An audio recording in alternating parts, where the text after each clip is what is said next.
The camera was found at a flea market, buried beneath dusty lenses and broken tripods.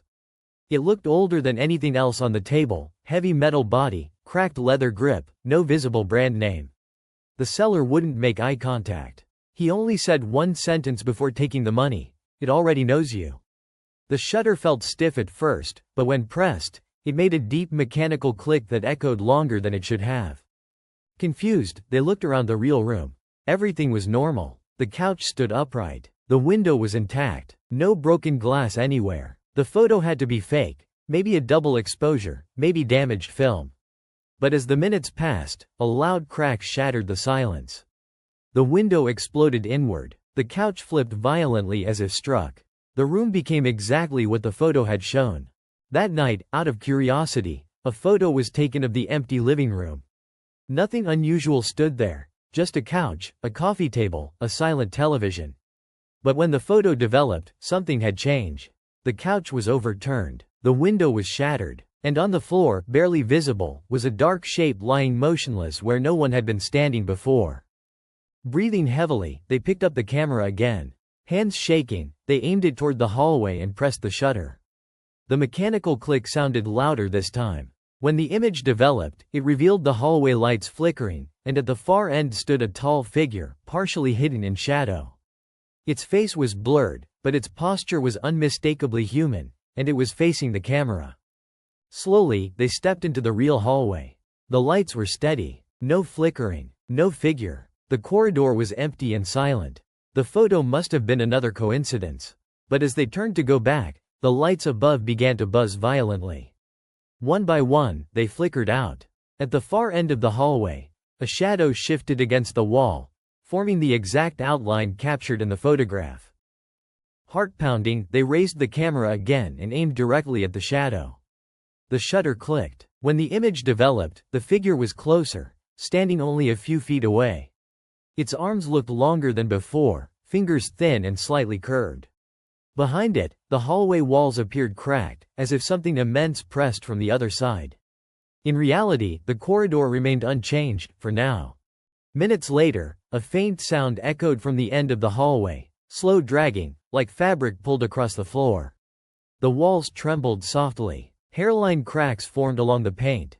Dust drifted down from the ceiling. The air felt heavier, harder to breathe. The photograph lay on the table, and the shadow within it seemed darker, more defined, as if gaining clarity with every passing second. Determined to test it, they aimed the camera at themselves using a mirror and pressed the shutter. The developed image made their blood run cold. They were standing in the same spot, but their reflection was gone. In its place stood the tall figure, positioned exactly where they should have been.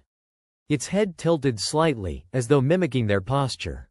They touched the mirror. Their reflection returned instantly, normal and intact. No figure. No distortion. But when they glanced back at the photograph, the figure's face seemed clearer now, still blurred, yet almost forming features. And behind it, the room appeared darker than reality, as if the future it showed belonged to a world where light was slowly dying. A sudden thought struck. What if the camera could show more than minutes ahead? They aimed it out the window toward the quiet street below. The shutter clicked. The developed photo showed emergency vehicles flooding the road, flashing lights, smoke rising into the night sky. And in the center of the chaos stood the same tall silhouette, untouched by the destruction around it. They waited by the window, staring at the empty street. 5 minutes passed. 10. Then, from far away, sirens began to wail.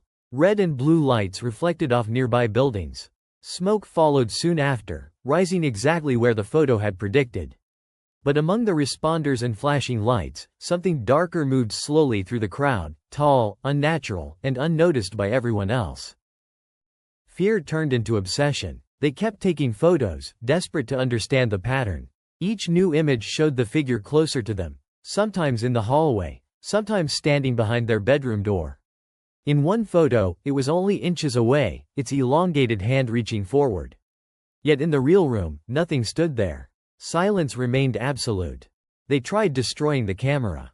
Throwing it against the wall only left a dent in the plaster. The lens remained unbroken. The shutter still clicked perfectly. When they developed another image, it showed the camera intact on the desk, and them lying motionless on the floor beside it, eyes open and lifeless. Shaking, they backed away from the desk. The image showed a dark stain spreading beneath their body.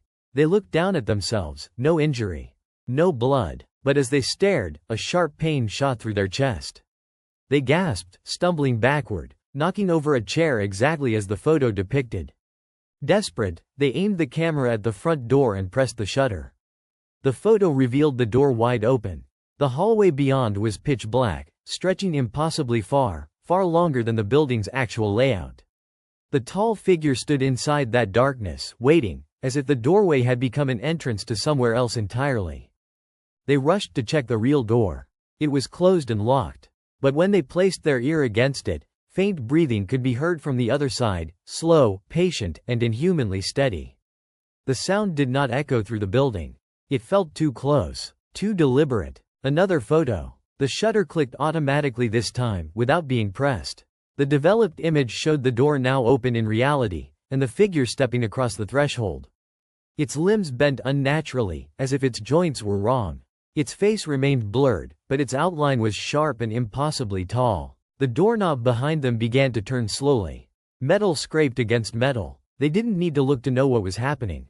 The photo trembled in their hands. The breathing outside grew louder, syncing with their own heartbeat. They snapped another picture blindly toward the door. The developed image showed the figure already inside the room, standing directly behind them. Its hand hovered inches above their shoulder. The room around them appeared darker than ever, as if shadows were swallowing the walls. They spun around. The room was empty, but a cold sensation lingered across their shoulder, like something had nearly touched them. The lights flickered violently. The camera shutter clicked again on its own. The next photo revealed no room at all. Only darkness. In the center stood the figure clearly for the first time, tall, faceless, its outline shifting slightly like smoke trapped in human form. And beside it stood another shape, smaller, shaped exactly like them. Their phone buzzed. A notification appeared. Unknown device connected. The camera's red indicator light glowed faintly, even though it had no battery installed. The air grew colder, each breath visible in the dim light. The shutter clicked again. The developed image showed the apartment completely empty.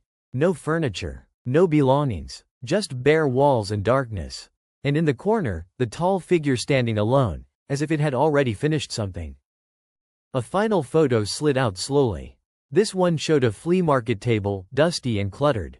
The old camera rested among broken electronics. A small handwritten tag was attached, "Antique. Works perfectly." In the background, a familiar figure approached the last image revealed a stranger reaching out to buy the camera. Their face was unclear, but their posture looked disturbingly familiar. Behind the table stood the same silent seller, avoiding eye contact.